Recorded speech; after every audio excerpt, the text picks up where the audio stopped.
ಮತ್ತೊಂದು ವಿನಂತಿ ಮಾಡಿಕೊಳ್ಳುತ್ತೇವೆ.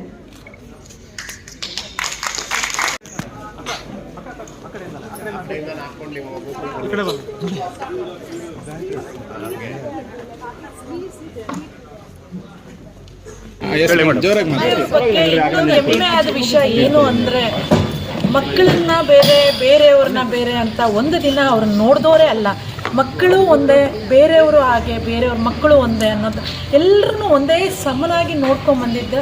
ಅವರಲ್ಲಿ ತುಂಬ ಮುಗ್ಧ ಮನಸ್ಸನ್ನು ನಾವು ನೋಡಿದ್ವಿ. ನಾವು ಕೂಡ ನಮ್ಮ ತಂದೆಯವರ ದಾರಿನಲ್ಲೇ ಬರಬೇಕು ಅನ್ನೋದೇ ನಮ್ಮದು. ಇದು ಕೂಡ ದಾರಿನಲ್ಲೇ ಹೋಗಬೇಕು, ಅವರಂತೆ ನಾವು ನಡಿಬೇಕು, ಅವರಂತೆ ನಾವು ಎಲ್ಲ ದೊಡ್ಡ ವ್ಯಕ್ತಿಗಳು ಹೇಳಿದಾಗೆ ಅವರಲ್ಲಿ ನೋವನ್ನ ಆಗಲಿ, ಅವ್ರ ಮೇಲೆ ಆಸೆ, ಇವ್ರ ಮೇಲೆ ಆಸೆ, ಈ ರಾಜಕೀಯ, ಈಗಿನ ರಾಜಕೀಯ ಅವರಲ್ಲಿ ನಾವು ಕಾಣಲಿಲ್ಲ ಯಾವತ್ತೇ ಆಗಲಿ. ಅವರದ್ದೇ ಒಂದು ಭಿನ್ನಾಭಿಪ್ರಾಯಗಳನ್ನ ತಗೊಂಡು ಅದೇ ಭಿನ್ನಾಭಿಪ್ರಾಯದಿಂದನೇ ಅವರು ಜೀವನ ಪೂರ್ತಿ ಹಾಗೆ ನಡ್ಕೊಂಡಿದ್ದೆ ಒಂದು ಹೆಮ್ಮೆ. ಅವ್ರ ಮಗಳಾಗಿ ನಾನು ನಿಜವಾಗ್ಲೂ ಹೇಳ್ತೇನೆ, ಅವ್ರ ಮಗಳಾಗಿ ಹುಟ್ಟಿದ್ದು ಯಾವೇ ಭಿನ್ನಾಭಿಪ್ರಾಯವಿಲ್ಲದೆ ಅವರ ರಾಜಕೀಯ ಇಲ್ಲಿವರೆಗೂ ತಗೊಂಡು ಬಂದು ಈ ತನಕ ನಿಲ್ಲಿಸಿದ್ದಾರೆ. ಎಲ್ಲರ ಮನಸ್ಸಿನಲ್ಲೂ ಅವ್ರು ನಿಂತಿದ್ದಾರೆ ಅನ್ನೋದೇ ಒಂದು ಹೆಮ್ಮೆ.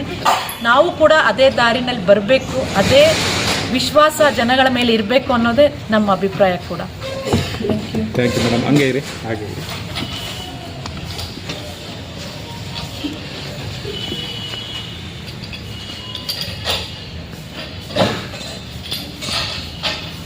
ಕ್ರಮಣ ಈ ಕಡೆ ನಿಲ್ಸ್ಕೊಂಡು ಒಂದು ಫೋಟೋ ತಗೊಂಡು ಇಷ್ಟು ಜನ ಸೇರಿ ಇಷ್ಟು ಬಳಗನ ಕೂಡಿ ಮಾಡಿದ್ದೀರ ತಾವುಗಳೆಲ್ಲರೂ. ಈಗ ಅನಿಲ್ ಸಾಹೇಬ್ರು ಇರ್ಬೋದು, ರಮೇಶ್ ಕುಮಾರ್ ಸಾಹೇಬರು, ಸುದರ್ಶನ್ ಅಂಕಲ್, ಇವ್ರನ್ನೆಲ್ಲ ಸಾಹೇಬರು ಅನ್ನೋದಕ್ಕಿಂತ ನಾವು ಹುಟ್ಟಿದಾಗ್ಲಿಂದ ನಮ್ಮ ಜೊತೆಯಲ್ಲಿ ತಂದೆಯವ್ರ ಜೊತೆ ಬಂದಿರೋದ್ರಿಂದ ಒಂದು ಕುಟುಂಬ ಆಗಿಬಿಟ್ಟಿದೆ.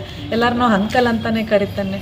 ಮಂತ್ರಿಗಳು, ಕೃಷ್ಣ ಬೈರೇಗೌಡರು ಎಲ್ಲರೂ ಈ ದಿನ ಅಪ್ಪ ಅವ್ರನ್ನ ನೆನೆದು ಇಷ್ಟು ಸಮಯ ಕೊಟ್ಟು ನಮ್ಮನ್ನೆಲ್ಲನೂ ಕರೆದು ಇಷ್ಟು ಆಡಂಬರದಿಂದ ಇದು ಮಾಡಿದ್ದಕ್ಕೆ ಹೃತ್ಪೂರ್ವಕ ವಂದನೆಗಳು. Thank you.